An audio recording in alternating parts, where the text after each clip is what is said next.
Salut à toutes et à tous, c'est Moindra. Alors aujourd'hui, je vais parler de DeepL. Alors si vous ne connaissez pas DeepL, qui est un excellent traducteur, c'est-à-dire qu'il est meilleur que Google Traduction et tout ça, et il est intéressant pour faire des conversions. Alors là, par exemple, j'ai téléchargé un fichier de sous-titres. Donc le fichier de sous-titres avec, bon, je vais l'ouvrir avec le bloc-notes. Donc voilà, parce que c'est des sous-titres mais ils sont en anglais. Donc moi, ce que je veux faire, c'est que je veux les traduire en français et je peux utiliser DeepL avec la partie qui est ici, c'est-à-dire que vous mettez un document, généralement un document en Word, vous le sélectionnez, vous mettez le langage cible et après vous téléchargez le fichier. Donc moi le fichier il a été téléchargé ici. Donc quand le fichier est téléchargé en fait il est ici et le problème c'est que vous avez cette partie là, vous pouvez pas récupérer le contenu. Par exemple là j'ai des sous-titres et moi je voudrais bien les récupérer pour pouvoir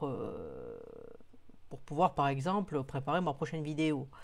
Je peux pas faire CTRL A et tout ça quoi. Faudrait que je vire ça, chose que je peux pas faire. Alors j'ai trouvé un tuto qui me dit la marche à suivre pour réussir à supprimer en fait à supprimer cette partie et pouvoir faire en fait rendre le Word éditable. Donc d'ailleurs, ce sera le titre de la vidéo, comment supprimer la protection de DeepL d'un document Word. Ce sera à peu près un titre comme ça qu'il y aura pour ma vidéo. Donc là, ils expliquent, ils disent que DeepL est un excellent outil de traduction de documents et bien meilleur que Google Translate, Google Chrome. Enfin, j'allais dire Google Chrome, Google Traduction, même Reverso et tout ça.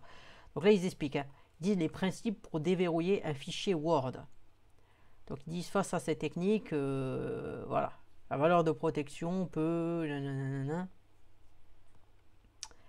Donc ils peuvent que faire part de la méthode qui a marché. Donc c'est une méthode qui peut marcher, comme si elle ne marche pas pour vous, je vous encourage à me le dire en commentaire, mais si elle marche pour vous, je vous encourage aussi à me dire que ça a bien marché. Moi ça a marché, c'est pour ça que je fais la vidéo, à me dire merci, parce que quand on rend service aux gens, c'est bien d'être reconnaissant. Et à ce niveau-là, je vais vous expliquer comment faire. Donc ce qu'ils expliquent, c'est que voilà, vous êtes sur DeepL, voilà, vous avez traduit des choses, et l'idée, c'est la suivante, c'est que vous êtes avec votre fichier qui est celui-là, le fichier que vous ne pouvez pas modifier. Là, je tape sur supprimer, je peux même pas faire du contrôle.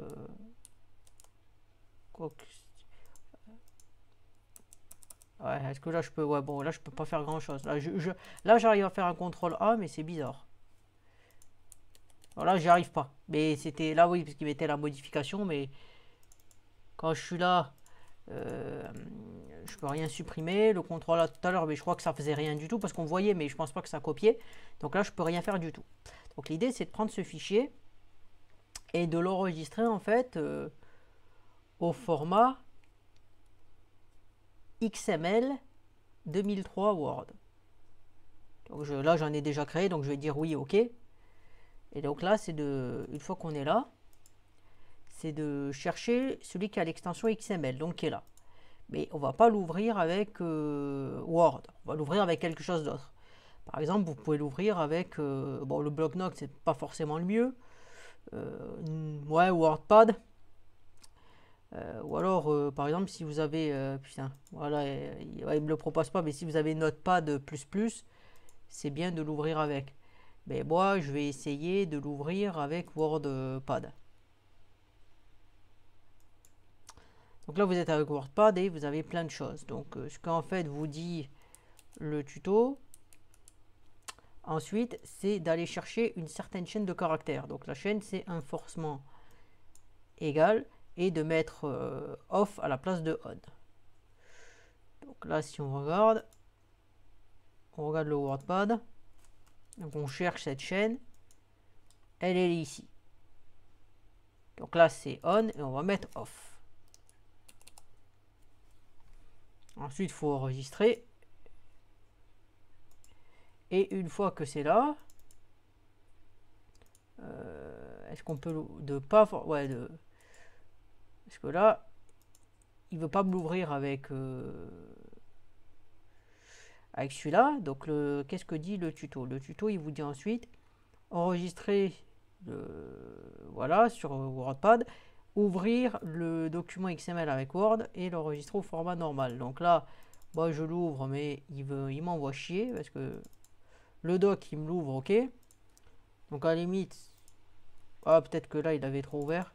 Voilà, là il ouvre le XML et maintenant on peut supprimer ce qu'on veut.